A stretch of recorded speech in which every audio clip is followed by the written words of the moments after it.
Welcome to the Drawing Board. I'm your host and in-house artist, Erin Leffler. If you're not familiar with the Drawing Board, here's a quick recap of what happens on the show. Every episode of the Drawing Board, I invite a guest from the comics and entertainment industry, and we learn a little bit more about what they do. And while learning about what they do, I'm also drawing them. Pretty fun, right? Well, I'm really excited about my guest today because it's another sports star that we have on the show, and I haven't had a lot of them on yet. She is in the World Golf Hall of Fame, so please welcome my guest, Annika Sorenstam. Hi there. Hi, thanks for having me. So for kids who may not know, because golf is more of a thing that adults are familiar with, how would you describe what you do? Well, I'm a golf professional, which means I play golf for a living. And that means I should say I'm a retired golf professional, which means I stopped playing a few years ago. But when I did play, I competed around the world. I played against other female golfers, whether it was in Europe, in Asia, or America, you name it. I've been in Asia and a few places in South America, but you play every week and you make a living on playing golf. Well, that's pretty cool. So how long have you been doing this? I've been a golf professional for over 17 years, but if we go back a little bit, I started playing golf when I was 12. I played all kinds of sports growing up. It was tennis, it was soccer, it was volleyball, it was downhill skiing, you name it. And then at the age of 12, I decided to play golf. And then at the age of 16, I decided that this was going to be my sport. And when I was 19 years old, I got on a plane from Stockholm, Sweden, and I landed in Tucson, Arizona, United States, to go to play college golf. Wow, that is really cool. So it sounds like you've been doing this a while and you started when you were a kid. Did you have to go to school for it? Because I know there's a lot of different things sometimes with sports where you do have to do schooling for it. Yeah, well, when I grew up, I went to normal school. I was a member at a golf club, so it's more of a club sport, which means we would play after school and in the summer and the weekends. And the reason why I went to University of Arizona is because I wanted to implement golf into the program. So I was on the golf team. I played golf, regularly, practiced with teammates and so forth. And that's what I think this country is so great about. You have a chance to fulfill your dream and study.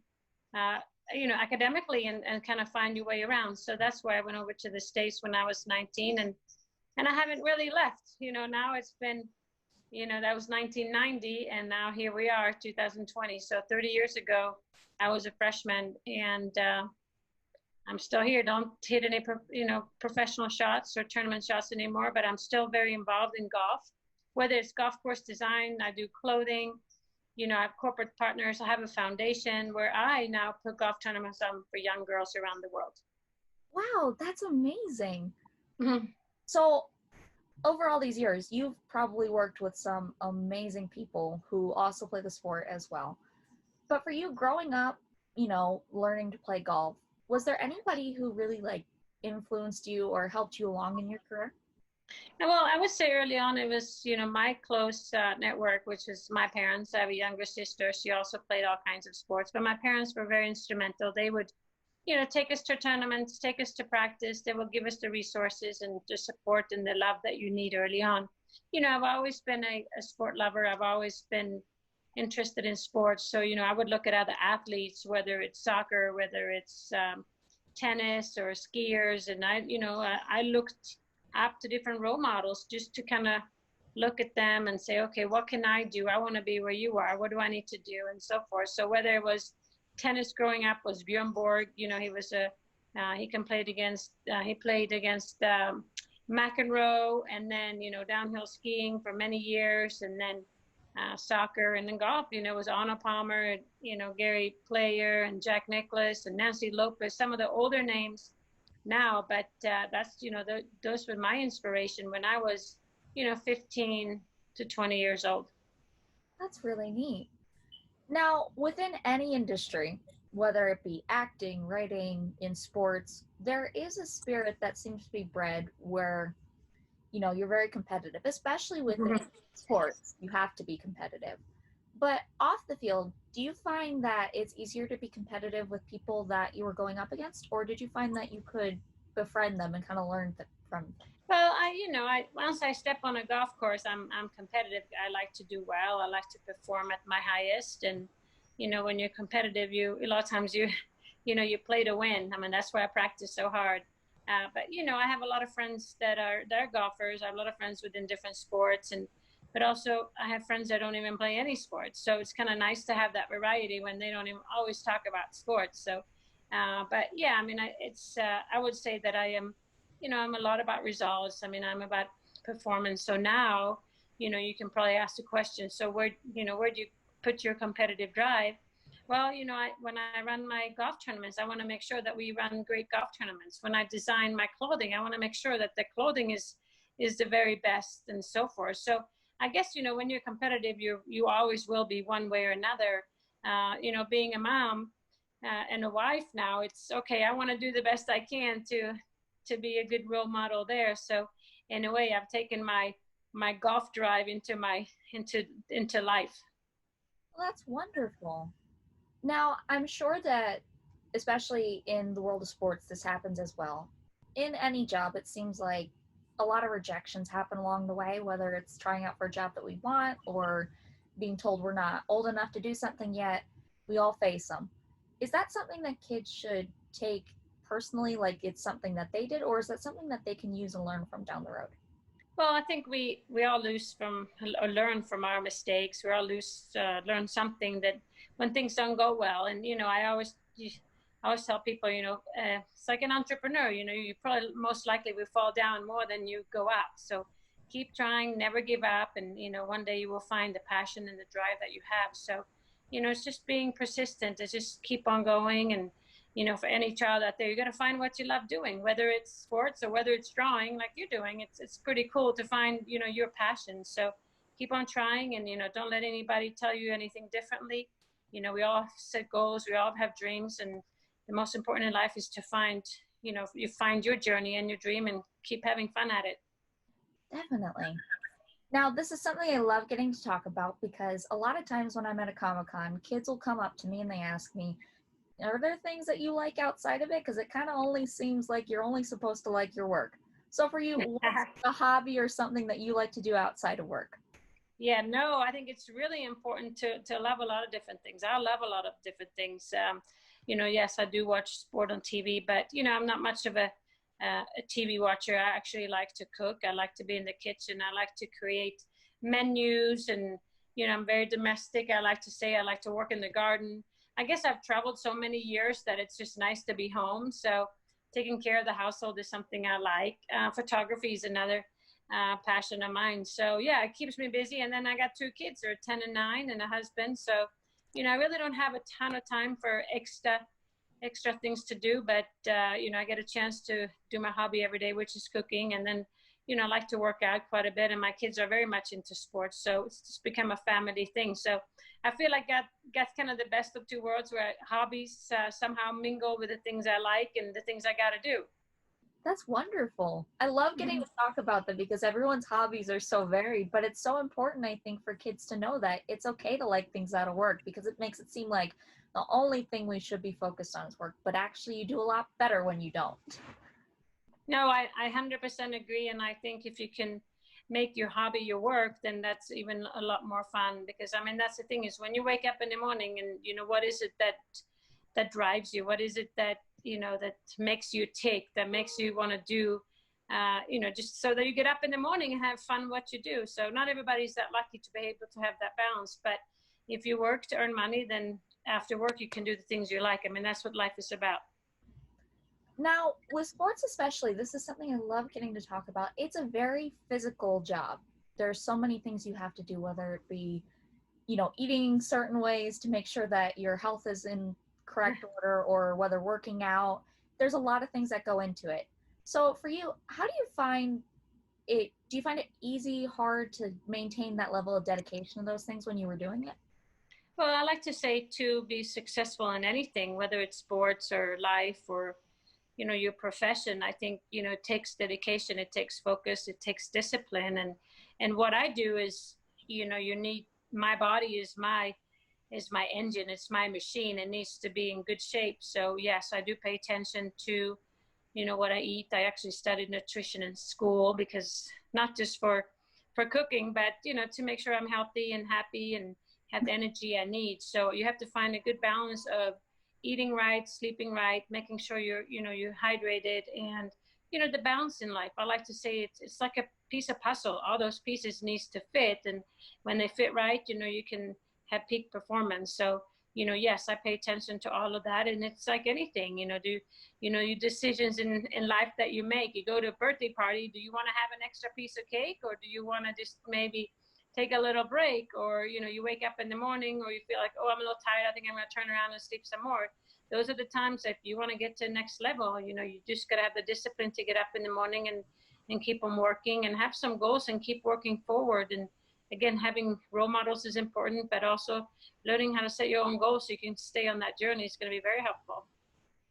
Now, when you were doing that, because you had a lot of amazing golfers come before you as well, did you ever find it hard, like you were comparing yourself to them a lot? Well, that's a good question. I think that you can learn from others, but please don't compare yourself with others. Everybody's so different, whether it's just, your height or your age or where you come from or gender. You can learn from other people, but I think you have to find your own recipe to success and compare it to yourself. And, don't be afraid to push the envelope. Don't be afraid to set new heights or I always tell people, if you shoot for the moon, you might not get all the way, but you're going to get further than you were when you started. So yeah, it's good to learn from others, but set your own baseline. That's wonderful. Now, you have something interesting as well, because not only were you a golfer, but now you do all these other different things like the clothing line and the foundation, and that's a lot of different work in itself. So tell me, was it hard to kind of make the transition into a more kind of an entrepreneurial job compared to a sports job? Well, they are very different for sure. But I like to say that golf has prepared me for the next chapter in my life, whether it's being, family or business.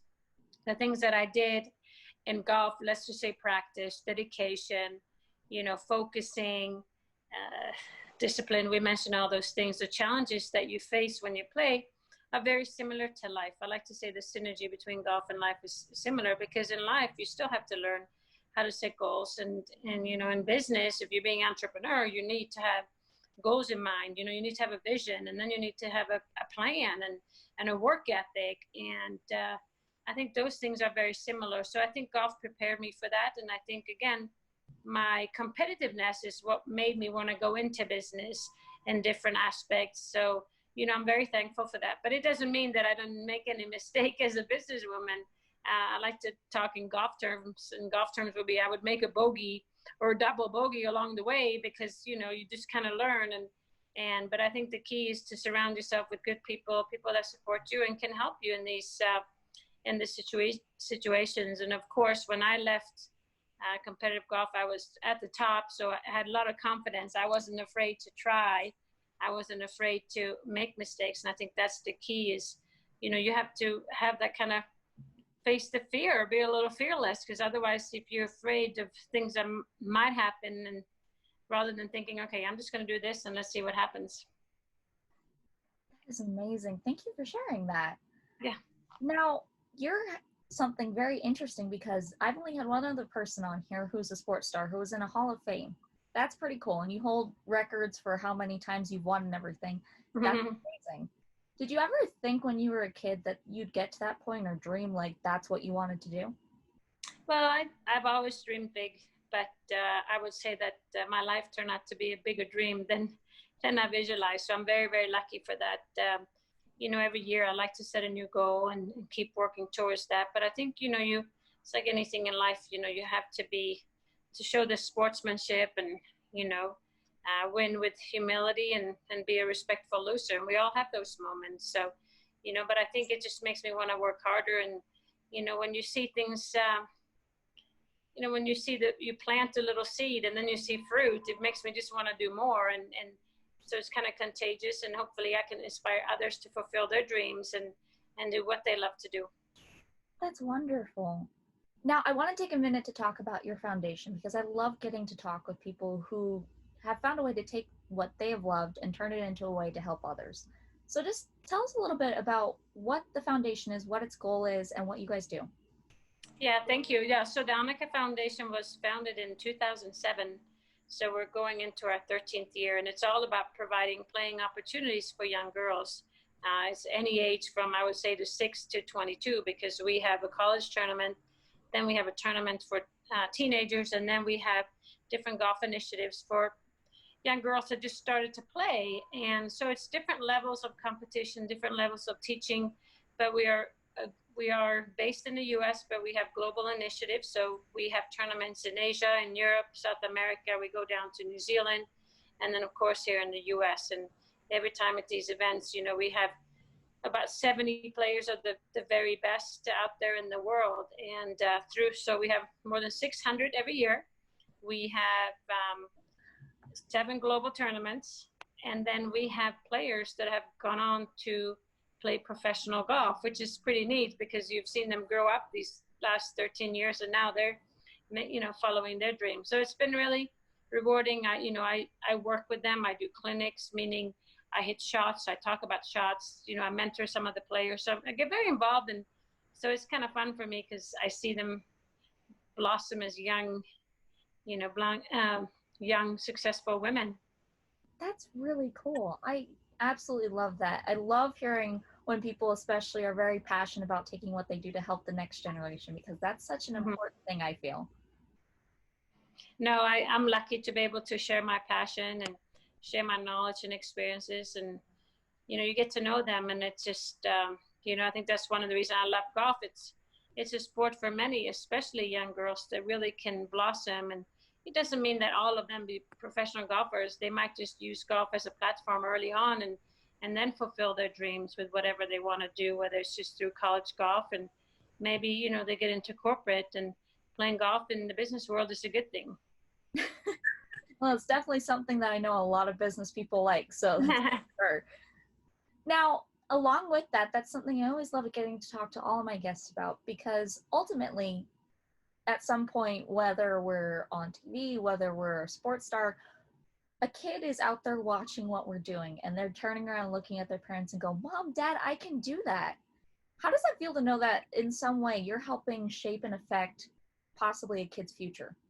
Well, I hope so. And I want to open up people's mind to the possibility that it's out there for anyone. I tell everybody, I have 2 arms and 2 legs too. I sleep at night and I get up in the morning, but it's, it's the mindset. What do you want to do? Find your passion and then put your mind to it. Yes, it takes hard work, but I think we all know that. You got to focus and stay disciplined on if it's playing an instrument, you got to do the repetitions. If it's like you're doing, it just takes time to learn, and so educate yourself. But when you find something you like, just don't be shy. Keep on going. Enjoy the journey, as we say, because life is short, and you might as well do something you enjoy. Well, I got a few more questions for you. The answers that you're giving so far are absolutely wonderful, and I'm very excited for the next questions, because these ones are pretty fun. So, along with that, in sports especially, you get a lot of accolades from people, and you get a lot of fans, and I'm sure at times it can kind of be hard to remain humble. So what do you think is the best advice for kids, especially if they're looking to get into sports in any different asset? What would you tell them is the best way to learn how to stay humble?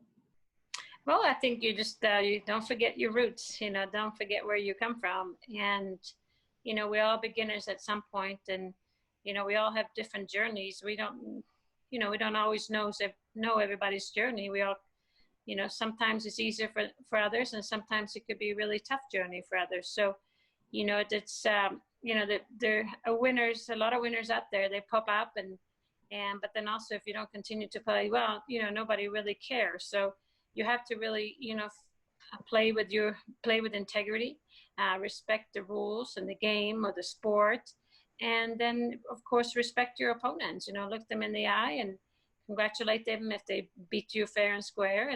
But that should just motivate you to play better. But at the end of the day, we are humans, and I like to say that nobody is really bigger or taller than anyone when it comes to sport, because the short and the mighty ones, they have a lot of power, a lot of heart, and that's really what it takes as well. Definitely. Now, since you've had such a really cool career with different avenues of jobs and so many different traveling around the world playing golf and everything, I'm sure there are plenty of memories that you have made along the road that have just been absolutely incredible. Just give us one or two of them that absolutely will always stick out in your mind from your years of playing. Yeah, you're right. I've been very lucky. I mean, first of all, just to play the sport and then make it my career and, come to the US and learn a new language and meet all these people. I mean, I never would have thought about that. And now this is my home country. But I mean, as far as stories go, I mean, I've been lucky to play golf in Australia, and, it's a beautiful country, and, go in there early and then be able to surf the Australian waves. Or I've been to Africa. I designed a golf course in Africa and in Asia and in different places, and one in the U.S. So I've been able to do these different projects on the side just because the golf, and then also last but not least to have my own clothing line is kind of cool as well. So I feel very fortunate, and again, I think that's one of the reasons why I have the foundation is I want others to be able to do the same thing and inspire them to fulfill their dreams. That's wonderful. Now, I want to touch on the clothing line for a minute because that's not something that everybody does. That's pretty neat. When did you start making and designing the clothing line?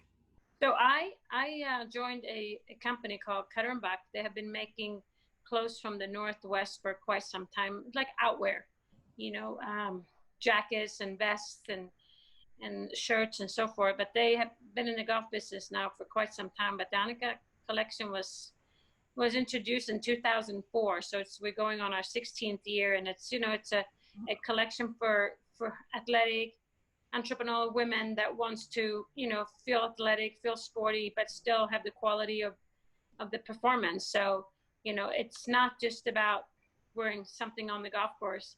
I feel like it's something that I can wear picking up my kids. As a matter of fact, I just played pickleball. I was wearing one of the skirts and the shirt, and then just feel like I can daily wear. I do go yoga in my Annika, leggings. So it's more of a daily wear type with good quality that, I just cherish very much.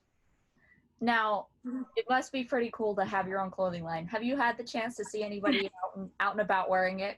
I have, yeah. It's kind of fun because they said, well, here's, look at my shirt, and it says Annika on the side. And I said, yeah, you're wearing my shirt. And they go, it's mine. I said, I know it's mine.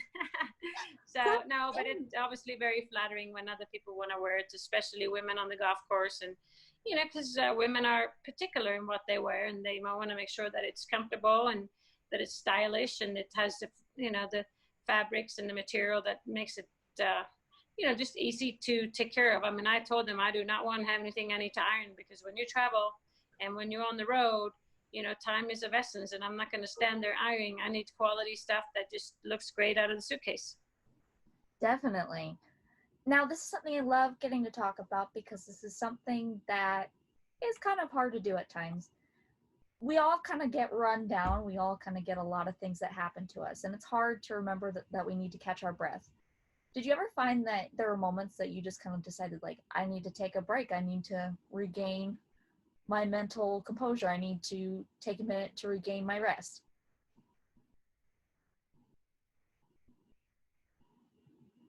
Oh no.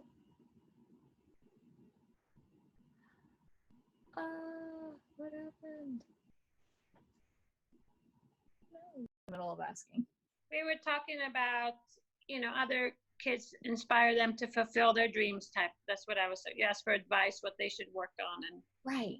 Okay. So along with that, a lot of times, whether we're doing art, whether we're doing movies, whether we're doing writing, singing, sports, we get tired out because we do a lot. We travel a lot. We do a lot of different crazy things. Do you ever find it's hard for you to just kind of like step back and be like, I need to take a break for a little bit? Or is that something that you find is vital to what you do? Well, I think it's really important. Yes. So good question. Am I good at that? No. That's the problem. I'm a personality. I go, and I never stop. I just keep on going. If I'm finished with one thing, I go to another and finish that. It's, I really don't sit down very often and just kind of take a breath and relax. And, yoga does, I guess, that a little bit to me, and, my therapy and working out. But as far as just relaxing, I'm not good at it, but I think it's really important. When I do, I see the benefits. I see how good it is. It's like really like a phone. When your battery goes low, you got to charge it. I tell people, when you are low and your energy is low, you got to charge yourself, get some rest and sleep, or just take a big breath and just do nothing for a little while. Definitely. Now, given you've had so many years playing, being an entrepreneur, there's so many different things that you've done. There has to be things that you know now that you wish you would have known when you started out. So just give us a little insight. What's something that you wish you would have known when you started that you know now? Again, it goes back to, I think, my personality. I just keep on going, and I never really look back. And advice I got very late in my career was, don't forget to smell the roses along the way. And that really means just, don't forget to take a moment to reflect, take a few seconds or minutes or whatever you need to just, maybe give yourself a break, pat yourself on the back and say, good job. Those are the type of things that I just didn't do early on. I was on a bullet train, just going 100 miles an hour, and never really looked back and checked out the view. Yeah, definitely. And I think that's very important too, because sometimes we just go, go, go, and it's kind of hard to remember, like, hey, you got to enjoy it while it's here because it's not always going to be here.